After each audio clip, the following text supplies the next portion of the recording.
तो हमारे साथ प्रोफेसर श्याम वर्मा जी हैं। सर, अभी तो आप क्लास में बैठे ही हैं।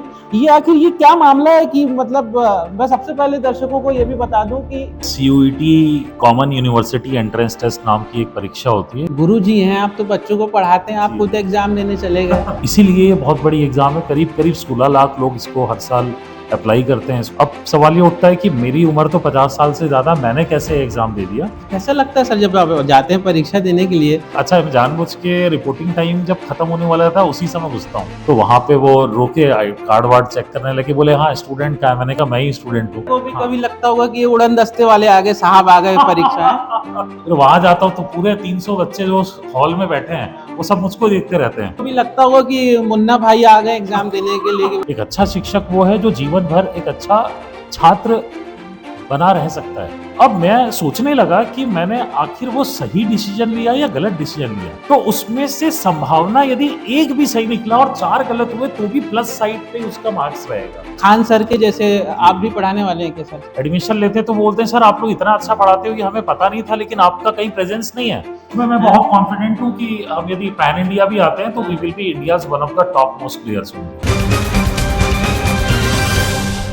कल्पना कीजिए कि एक क्लासरूम है, पीछे भी क्लासरूम दिख रही है आपको, और किसी क्लासरूम में 17-18 साल के बच्चे बैठे हैं जो 12वीं के बाद कॉलेज जाने की तैयारी कर रहे हैं, एक परीक्षा दिला रहे हैं।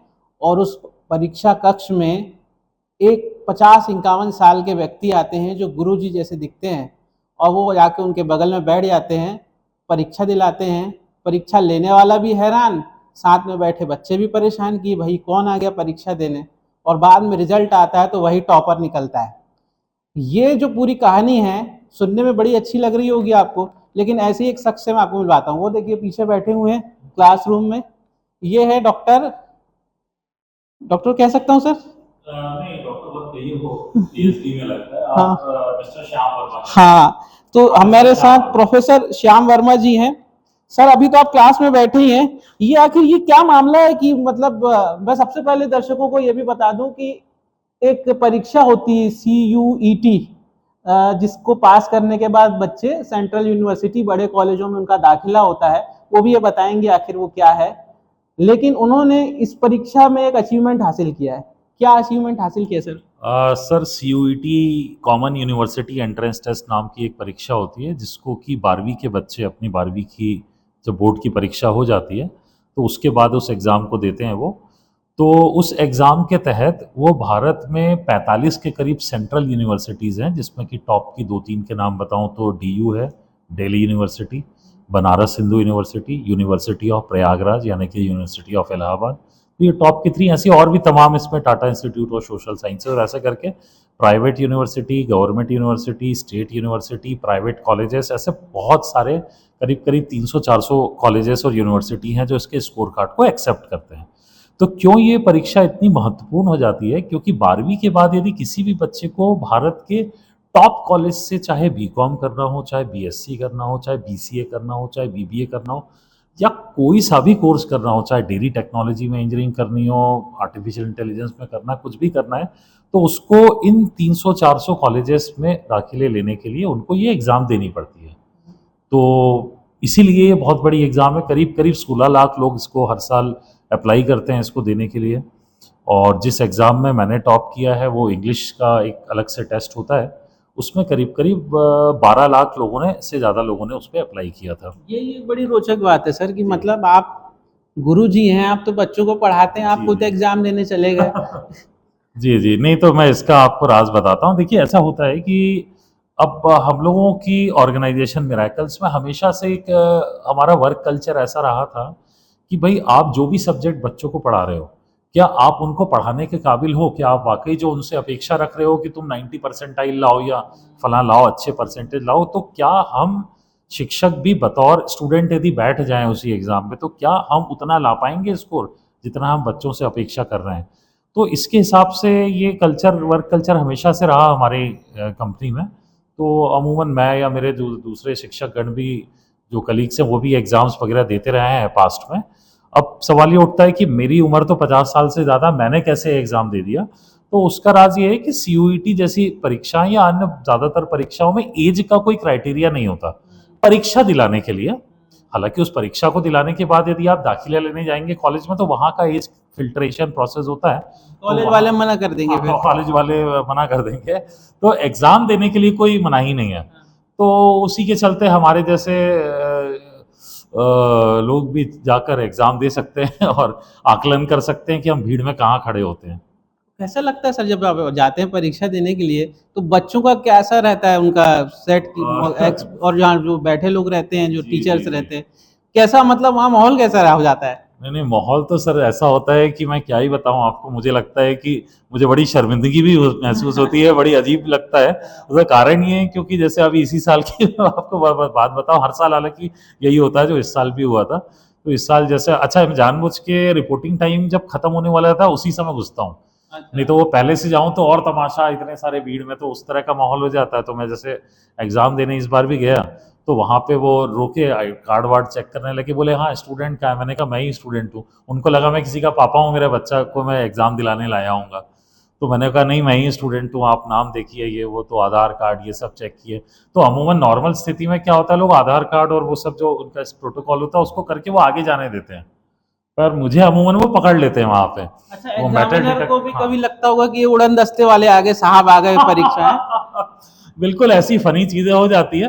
तो मुझको वो रोक लेते हैं, उनको वो कुछ एक आध और हायर लेवल की जो उनकी अथॉरिटी रहती है उनको बुलाते हैं कि ये भाई साहब कोई आ गए हैं, ये बोल रहे हैं कि ये पेपर देंगे, ये अलाउड है क्या, देखिए ये तो बहुत बड़े हैं और वगैरह वगैरह। तो मैं उनको फिर सब बोलता कि तुम क्यों दे रहे हो, ऐसे सवाल जवाब सा चालू हो जाता है वहाँ पे, सिक्योरिटी लेवल पे सवाल जवाब चालू होता है कि आप क्यों आ गए, क्यों दे रहे हो, क्या चक्कर है। तो मैं उनको बताता हूँ कि भाई देखो सच बात ये है कि हम लोग कोचिंग इंस्टीट्यूट को ओन करते हैं, हम पढ़ाते हैं बच्चों को, तो हम सिर्फ ये जानना चाहते हैं कि ये पेपर पैटर्न कैसा है और हम उस 1 घंटे के कॉम्पिटिटिव प्रेशर को हम कैसे हैंडल कर सकते हैं, कैसे ज़्यादा अच्छे से दे सकते हैं। तो वहाँ पे ख़त्म नहीं होता, फिर मेरे को अंदर भेज देते हैं। फिर वहाँ जाता हूँ तो पूरे 300 बच्चे जो हॉल में बैठे हैं वो सब मुझको देखते रहते हैं कि अंकल कौन आ गए हैं।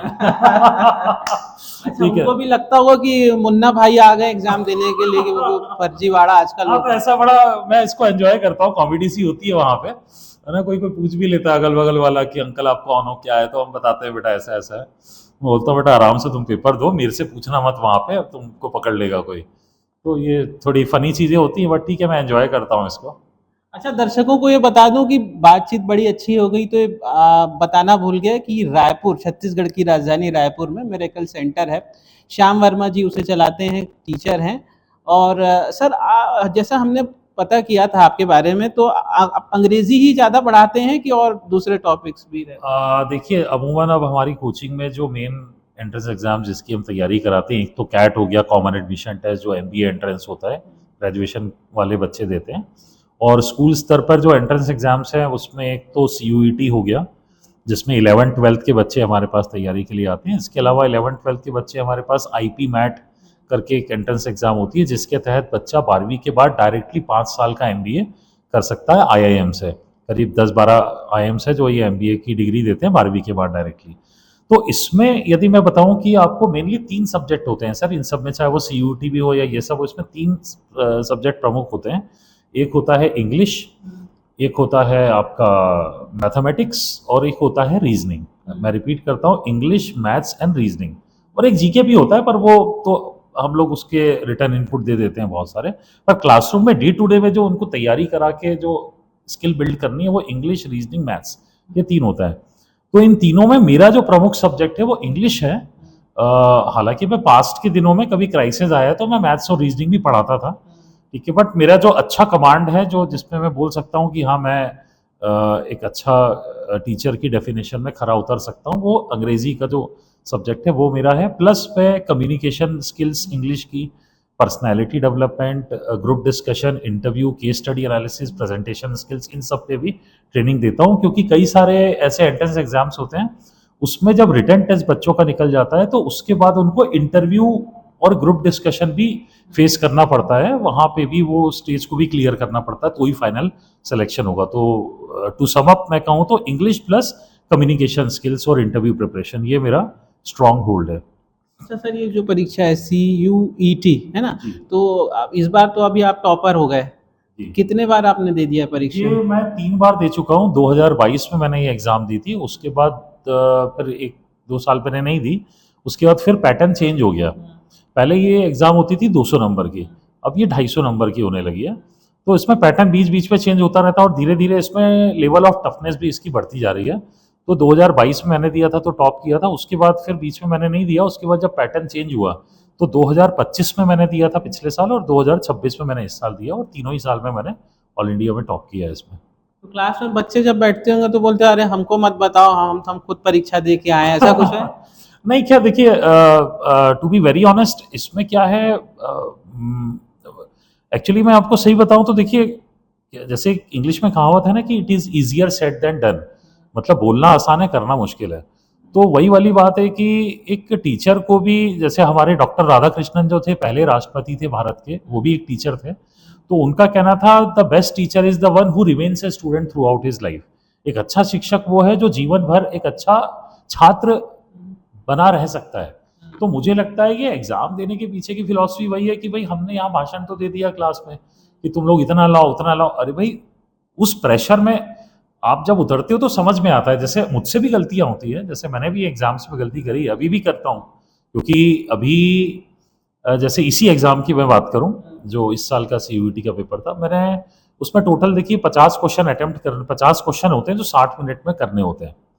मैंने 59 मिनट 30 सेकंड में करीब करीब, जब 30 सेकंड बचे थे, 30 सेकंड नहीं, 59 मिनट ही मान लीजिए, 1 मिनट बचा था, तब मैंने पूरे 50 क्वेश्चन करेक्ट अटेम्प्ट कर लिए, पूरे 50 अटेम्प्ट कर लिए, और मुझे पता था पूरे सही है। एक क्वेश्चन में मेरे को शंका थी, तो 1 मिनट का टाइम था, तो मैं रिव्यू करने लगा, फिर वहां गया, बार बार उसको मैंने पढ़ के देखा, और मैं घड़ी भी देख रहा था, घड़ी उस पर चलती रहती है आपके कंप्यूटर पे। तो वहाँ 10 second, 9 second, 8 second, 7 second, 6 second, ऐसा जब आते जा रहा था, तो जैसे ही लास्ट का 1 सेकेंड था, मैंने उसको अनटिक कर दिया, मतलब मैंने उसको अनअटेम्प्ट कर दिया। तो मतलब मुझे ऐसा लगा कि यार ये गलत हो जाएगा शायद, तो गलत हो जाएगा तो नेगेटिव मार्किंग हो जाएगी, तो मेरे नंबर कम हो जाएंगे। तो मैंने सोचा कि इसको छोड़ देता हूँ, उसको छोड़ दिया मैंने, मतलब 50 अटेम्प्ट जो किए थे 49 अटेम्प्ट कर दिए मैंने। अब उसके बाद एग्जाम हॉल से जब मैं निकला, और मैंने तुरंत निकलते से उस क्वेश्चन को चैट GPT और गूगल करके वेरीफाई किया कि जो मैं कर रहा था वो सही था या गलत हो जाता, तो मैंने सही डिसीजन लिया कि नहीं। तो मैंने देखा कि जो मैं टिक कर रहा था वो सही, यदि मैं उसको अनचेक बॉक्स नहीं कर, मतलब मैंने उसको टिक लगाया था तो उसको हटा दिया, उसको नहीं करता तो वो सही निकल जाता। अब मैं सोचने लगा कि मैंने आखिर वो सही डिसीजन लिया या गलत डिसीजन लिया।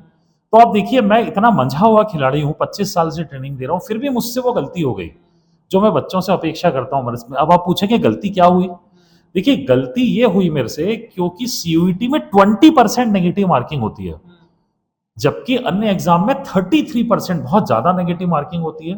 कैट में 33% होती है, और IP मैट इन सब एग्जाम से 25% नेगेटिव मार्किंग होती है, और CUET में बहुत ही कम नेगेटिव मार्किंग होती है, 20%। इसका मतलब सर ये होता है कि आप इसको ऐसा समझें कि एक क्वेश्चन सही किया तो 1 नंबर मिलेंगे, और एक गलत हुआ तो 0.2 कम हो जाएंगे।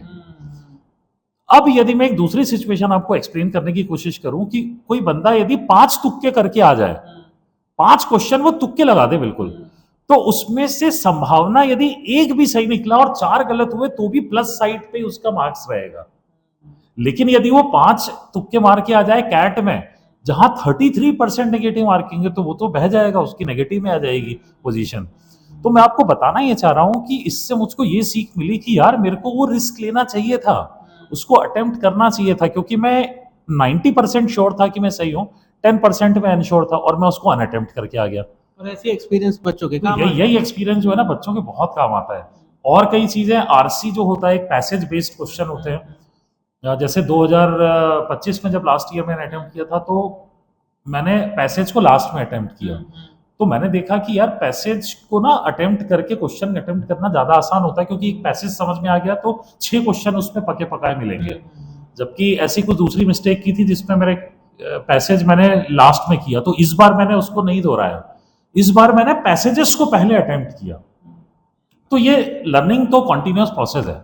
अब ये हम जब उस सिनेरियो में मिस्टेक करते हैं तो हम ये बच्चों को गाइड कर पाते हैं कि आप ऐसी गलती मत करना। अच्छा सर, आप बोलते तो बड़ा अच्छा है, क्योंकि गुरु लोग तो बोलते ही अच्छा है।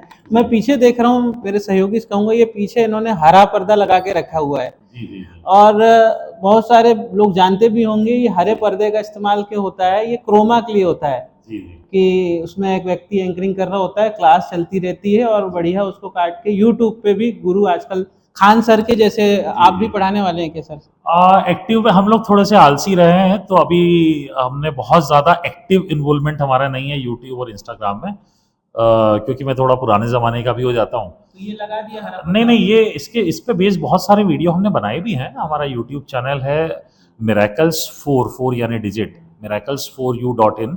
ये हमारा मिरेकल्स का सोशल मीडिया हैंडल का नाम है। इसमें यूट्यूब, इंस्टाग्राम, फेसबुक आप सर्च कर सकते हैं, तो उस पर है, एग्जिस्ट कर रहे हैं हम लोग। कुछ साल से हमने उस पर डाले हुए हैं, लेकिन उतना एक्टिव नहीं है कि हर हफ्ते हर दिन हम लोग रेगुलर करें। लेकिन हाँ, हमारा ऐसा प्लान है कि बिल्कुल हम यूट्यूब और इंस्टाग्राम में बहुत अच्छे तरीके से उसमें एंट्री करना चाहते हैं और अपना, क्योंकि बच्चों तक पहुंचना है। क्योंकि देखिए, हमारा जो सबसे प्लस पॉइंट है ना सर, वो है हमारी बहुत हार्डकोर टीचिंग।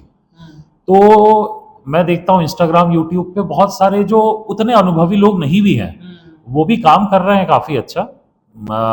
लेकिन हमारी जो टीचिंग है, वो सोशल मीडिया में कई सारे जो लोग हैं उनसे काफ़ी ज़्यादा अच्छी टीचिंग है। लेकिन क्योंकि हम लोग हैं नहीं उसमें इतने एक्टिव, जमाना हाँ ज़माना चेंज हो गया, हम अभी चेंज नहीं हुए, हमारी उतनी अच्छी प्रेजेंस नहीं है उसमें, तो हम बच्चों तक पहुंच नहीं पा रहे हैं। हमारे यहाँ कई बच्चे आते हैं, एडमिशन लेते हैं, तो बोलते हैं सर आप लोग इतना अच्छा पढ़ाते हो, ये हमें पता नहीं था, लेकिन आपका कहीं प्रेजेंस नहीं है।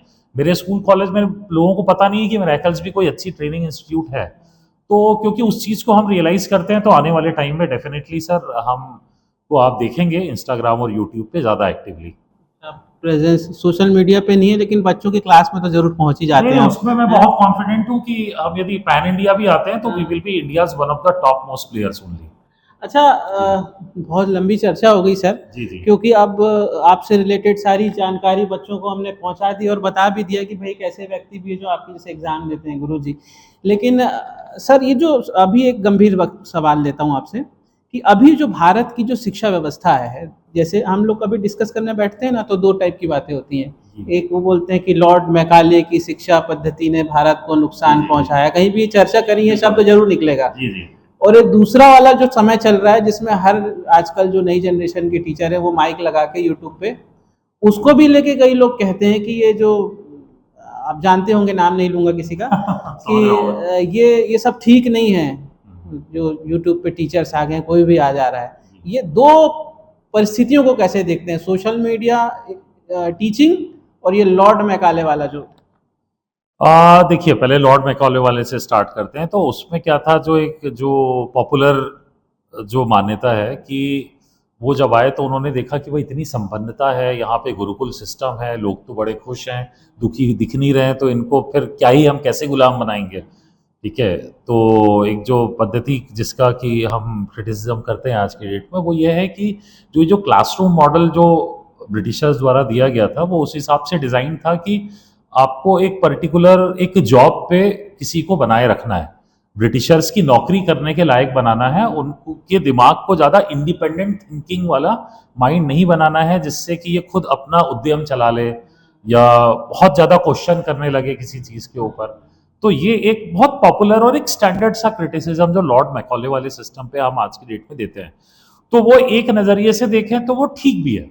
ठीक है, क्योंकि हमारी जो पुरानी गुरुकुल वाली पद्धति थी उसमें जो है उसमें मेडिटेशन एक कॉमन एलिमेंट होता था, जो बच्चा जैसे ही छोटी उम्र में ही आता था और बड़ी उम्र तक उसको ध्यान लगाना सिखाया जाता था। मैं इस पे इतना एम्फेसिस इसलिए कर रहा हूँ क्योंकि मैंने खुद मेडिटेशन किया है और उसके जादू को महसूस किया अपने जीवन में, चाहे वो शारीरिक मेरी शक्ति हो, आध्यात्मिक मतलब मेंटल, फिजिकल, इमोशनल, स्पिरिचुअल, कैसी भी एनर्जी हो, तो सुबह से शाम तक यदि बहुत तरोताज़ा आप महसूस करना और आपको प्रसन्नचित भाव बना के रखना है, फेलियर में, सक्सेस में, हर स्थिति में, रिलेशनशिप में, बिजनेस में, लॉस हो रहा है, प्रॉफिट हो रहा है, तो ये चीज़ के लिए ध्यान की शक्ति बड़ी काम आती है। तो ये ध्यान लगाना मेडिटेशन गुरुकुल में सिखाया जाता था। उसके अलावा योग वगैरह की शिक्षा को इंटीग्रेट करके रखा जाता था ताकि आदमी फिजिकली एक्टिव रहे, स्वस्थ रहे।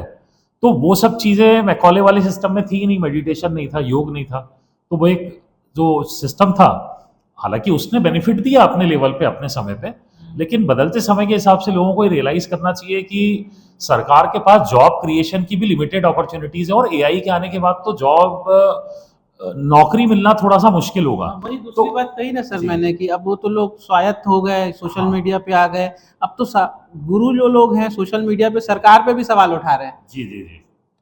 नहीं तो मैं 1 मिनट छोटा सा पॉइंट खत्म करूंगा यहाँ पे, जो मैं बात कर रहा था कि उसमें ये बताना चाह रहा था कि जो ट्रेडिशनल इंडियन एजुकेशन सिस्टम था ना पुराना वाला, वो आपको छोटी छोटी चीजों के लिए स्किल देता था, और घर में महिलाएं भी घरेलू उद्योग या इन सब में पार्टिसिपेट करती थी, ना कि जॉब करने जाए। तो उससे महिलाओं के पास एक आज़ादी होती थी कि अपने बच्चों को भी अच्छे से पालन पोषण और संस्कार दे पाती थी, और घर में भी चाहे वो खेती किसानी हो या कुम्हार हो या जो भी छोटा सा उद्यम हो, तो उसमें भी हाथ बटा पाती थी। तो फाइनेंशियली भी इंडिपेंडेंट थी, एम्पावर्ड थी, बच्चों को भी ध्यान रख पाती थी। अभी महिलाएं पूरा ही 12 घंटे 10 घंटे का जॉब करती हैं, हस्बैंड भी कर रहा है, तो बच्चों की भी परवरिश उससे हैम्पर होती है। तो मैं जो बताना चाह रहा हूँ कि वो पुराने मॉडल को अभी लाया जाए तो घर की मतलब लोग छोटे छोटे, वो जो बोलते हैं ना बी लोकल बाय लोकल, तो छोटे छोटे उद्योग लगाए लोग, छोटे छोटे अपने आत्मनिर्भर बने, वो बहुत जरूरी है। अब आते हैं आपके उस पॉइंट पे, सर सॉरी आपका नाम भूल गया। धीरेन्द्र। धीरेन्द्र सर, जैसे आपने बहुत अच्छा सवाल किया सोशल मीडिया वाला। तो अब जैसे सोशल मीडिया में कई एकदम से रील वायरल हो जाती है कि इसने कुछ उटपटांग बोल दिया या पॉलिटिकल लीडर्स पे सवाल उठाए। तो अब इस पे मेरा ये मानना है कि क्या होता है कि कई बार तो देखिए दो पहलू है इसके, मैं आपको बताना चाहूँगा कि एक तो ये होता है कि कोई व्यक्ति प्राइवेटली, मैं क्लास में पढ़ा रहा हूँ, मैं कई बार कुछ चुटकुला किया, बच्चों के साथ जोक कर दिया मैंने, है ना, आप समझ रहे हैं, हंसाने के लिए कुछ बातें ऐसी बोल दी, लेकिन वो ऑफलाइन में तो चल जाता है, लेकिन मेरे हर लेक्चर को, हर चीज को लाइव में कैमरे में हूं, तो उस समय किस संदर्भ में मैं एक बात को कोट कर रहा हूं, तो उसको थोड़ा ट्विस्ट करके दिखाया जा सकता है। आप मेरी बात को समझ रहे हैं, जो कि हमारी प्राइवेट जैसी एक क्लासरूम में वो एक आम बात हो सकती है कि मैंने थोड़ा सा मजाक कर दिया, लेकिन उस मजाक को थोड़ा ट्विस्ट करके यदि ऑनलाइन में दिखा दिया जाए कि ये देखो ये शिक्षक ने ऐसा बोला, तो वो थोड़ी नेगेटिव लाइट में चले जाता है।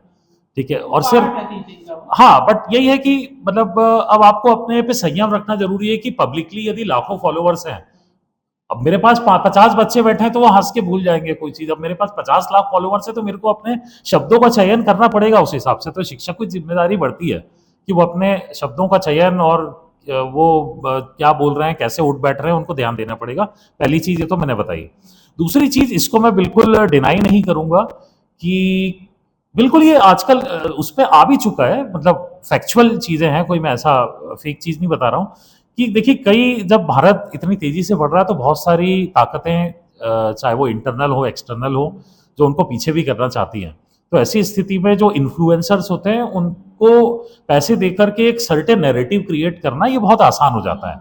कोई कोई ऐसा मीडिया हाउस हो सकता है, या मीडिया हाउस तो बहुत अच्छा है लेकिन उसके अंदर का एक व्यक्ति ऐसा हो सकता है, या कोई टीचर है फॉर दैट मैटर, यहाँ पे टीचरों की बात करता हूँ मैं, तो एक टीचर को कुछ उसको पैसा दे दिया गया, या कुछ ऐसा इन्फ्लुएंस, उससे इन्फ्लुएंसर है तो उसको किसी तरीके से अपने साथ सम्मिलित करके कुछ ऐसा नैरेटिव गढ़ने की भी कोशिश होती है। तो टीचरों को ये सब नहीं, टीचरों को किसी को भी नहीं करना चाहिए, लेकिन ये ऐसा होता है, ये फैक्ट है, जो कि अच्छी चीज़ नहीं है। बहुत सारे सवाल पूछ लिए सर, एक सवाल तो भूल गया जो शुरू में पूछ लेना था जी। मेरे को। अंग्रेजी आपकी शुरू से ही अच्छी है कि समय के साथ साथ बढ़ा लिया? अब इसका जवाब मैं आपको दूंगा, आप यकीन ही नहीं कर पाएंगे। देखिए, मैं भोपाल में पला बड़ा हूँ, एक साधारण स्कूल में। मेरे पिताजी बीएचएल में थे, भारत हैवी इलेक्ट्रिकल्स लिमिटेड में, वो एक नॉर्मल एक आर्टिजन लेवल के एम्प्लॉय थे। तो एक बहुत ही निम्न मध्यम वर्गीय परिवार को मैं बिलोंग करता था। और जब मैं 8th 9th 10th में था, उस समय मुझे याद है जब मैं टेलीविज़न देखता था, दूरदर्शन आता था, तो उसमें जो भी लोग इंग्लिश में वार्तालाप करते थे तो मैं बहुत उनसे प्रभावित होता था, और मैं भी अच्छा वक्ता बनना चाहता था। मैं चाहता था कि when I should speak English, people should sit down and listen to me, और मैं बहुत अच्छा बोलूँ। कमेंटेटर होते थे इंग्लिश के, उनसे मैं बहुत प्रभावित था। मुझे याद है उस समय अरुण जेटली, सुषमा स्वराज, लोगों को मैं देखता था, बहुत अच्छा बोलते थे ये लोग इंग्लिश में, और भी बहुत सारे न्यूज़ रीडर्स थे। तो मैं बोलना तो बहुत अच्छा चाहता था, लेकिन मेरी इंग्लिश बहुत ही खराब थी। आप ये समझिए, 12वीं क्लास जब मैंने पास की है, तो एक यदि कोई इंग्लिश का सेंटेंस हो कि मैं स्कूल जाता हूँ, यदि कोई मेरे से इसका अनुवाद करने के लिए बोलता तो शायद मैं कहता आई गोइंग स्कूल, जो कि बिल्कुल फॉल्टी इंग्लिश होती। तो बिल्कुल भी मेरी इंग्लिश सही नहीं थी। लेकिन मैं एक ही चीज़ बोलूँगा इस आपके माध्यम से कि यदि व्यक्ति सपने देखता है और अपने सपने को साकार करने के लिए वो सतत प्रयास करता रहता है, अपने पे भरोसा रखता है, तो कोई भी चीज़ इस दुनिया में संभव नहीं है। कहाँ आप सोचिए, उस समय मेरी इतनी खराब इंग्लिश थी कि एक सेंटेंस में इंग्लिश में नहीं बोल सकता था, और बाद में मैंने खुद ने भी कल्पना नहीं की थी कि इस तरह के नेशनल लेवल एग्जाम्स में मैं टॉप कर पाऊंगा। तो वो मैंने एफर्ट किया था उसी समय पे। जब मैं 12वीं से निकला तो मैंने कहा यार इस प्रॉब्लम को तो सॉल्व करना पड़ेगा, ये नहीं तो मेरे को हमेशा पीछे खींचेगी। तो मैंने एक स्पोकन इंग्लिश इंस्टीट्यूट वहाँ भोपाल में था, 3 महीने का मैंने कोर्स किया। तो उससे ऐसा नहीं कि मैं एकदम से बहुत अच्छा बोलने लग गया, लेकिन 1 सीढ़ी 2 सीढ़ी मैंने चढ़ ली, ग्रामर मेरी ठीक हो गई। मुझको ये समझ में आ गया सही और गलत का अंतर। हालांकि बोल तभी भी नहीं पाता था, और धीरे धीरे करके वो सफर चलता रहा। हाँ, फिर उसके बाद मैंने सब सेल्फ स्टडी की, मतलब बीकॉम किया। फिर जब मैं एमबीए करने गया तो वो एक टर्निंग पॉइंट था, क्योंकि एमबीए कॉलेज में क्या होता है सर कि वहाँ पे आपको बार बार स्टेज पे आके प्रेजेंटेशन देनी होती है। तो वो वहाँ पे मेरा सामना अच्छे अच्छे टीचर्स और स्टूडेंट से भी हुआ जो बहुत अच्छा बोलते थे। मेरे सीनियर थे कॉलेज के, दे वर फिनोमिनल ऑरेटर्स, और उनको देख के मैं एकदम मजा आ जाता था। तो मैंने कहा यार मुझको भी ऐसा बनना है। तो फिर वहीं से सफर चालू हो गया था। और उसके बाद 2001 में जब मेरी पहली जॉब लगी, पीटी एजुकेशन नाम की कंपनी में, फ्रेंचाइजी थी, वहाँ मैं बतौर लैंग्वेज इंस्ट्रक्टर जब पोस्ट मिली मुझे, तो उसके बाद तो आप समझिए कि भाई रोज का ही मुझे 3-3 लेक्चर लेना है। तो वो पढ़ा पढ़ा के ही मैं खुद लर्न कर गया। तो करत करत अभ्यास किए जड़मती होत सुजान, रसरी आवत जावत है सिल पर परत निशान, ये बड़ा प्रसिद्ध दोहा है। और बस यही बातचीत में समझ में आता है कि एक गरीब घर का भी बच्चा या सामान्य परिवार का बच्चा जिसे अंग्रेजी नहीं आती, जिसे बहुत सारी चीज़ें नहीं आती, थोड़ा सा बेसिक ज्ञान ले लीजिए और उसके बाद अभ्यास करते जाइए। आप श्याम वर्मा जी के जैसे परफेक्ट हो जाएंगे, टीचर भी बन जाएंगे और बच्चों के साथ परीक्षा भी दे देंगे, और एक मेंटोर के तौर पे अपना करियर भी आप आगे बढ़ा सकते हैं। बहुत मजा आया सर आपसे बात करके, और आपको बहुत बहुत शुभकामनाएं आगे के लिए। थैंक यू, धन्यवाद मुझे मौका देने के लिए, अपने विचार व्यक्त करने के लिए। Thank you so much. तो मेरा नाम है धीरेन्द्र गिरी गोस्वामी, एडिटर जी न्यूज़ का। ये वीडियो आप देख रहे थे, मज़ेदार चर्चा करने की हमने कोशिश की, जानकारियां आपके लेके आए। ये वीडियो आपको कैसा लगा, अपनी राय कमेंट बॉक्स पे जोड़िएगा। सोशल मीडिया के किसी भी प्लेटफॉर्म पे अगर आप इसे देख रहे हैं तो उस चैनल को सब्सक्राइब कर लीजिएगा और इस वीडियो को अपने दोस्तों से शेयर कीजिएगा। नमस्कार।